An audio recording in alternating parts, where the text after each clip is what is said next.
most of the top-notch tour level anglers that you would ask, and myself included, would say it's going to be a straight shank flipping hook.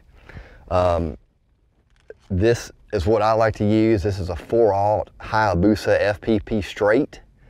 And you say, well, why a straight shank? Why couldn't I use an EWG? You can, but an EWG is not going to be effective when you tie a snell knot. And if your brain just blew up, just hang with me. But a snell knot is a knot that's designed to use when you're punching with a straight shank hook. And it's not smell like your nose, it's S-N-E-L-L. So look it up, it's out there, but it's a knot that actually you tie it to your actual shank of the hook, okay? I'm not in the eye of the hook. And what happens is picture this rig in a fish's mouth. And when I set the hook with that snell knot, watch what happens to the hook. See how it jacks up?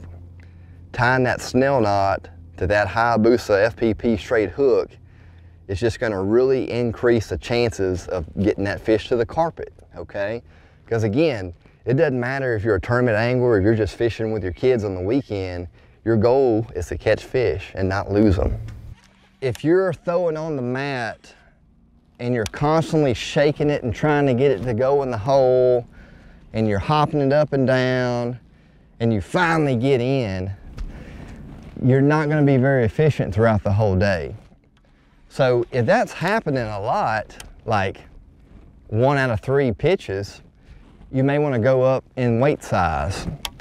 And what I normally do is I go up about a 1/4 ounce at a time. So if I'm throwing a 1 ounce and it's really not doing it for me, I'll go up to 1 1/4 ounces. And so being efficient also has to do with, you know, how you're raising that rod. You want to pay attention to your line when it's falling, and whenever the line stops feeding into the mat, you know it's on bottom. One big giant overwhelming thing, a lot of times you can kind of find sweet spots in the mat. So right here, this is a cool little area because I've actually got a point of pads that are pretty matted up, but I've got some little isolated clumps of mats in here with it. So again, you know, it's real easy to get overwhelmed with mat fishing because it can all kind of look the same, but just be paying attention to a mat inside of a mat per se.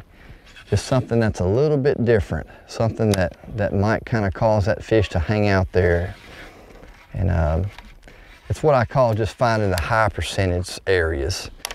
Places that when you pitch in there, you're kind of just like, I'm ready, like there's gonna be one right here.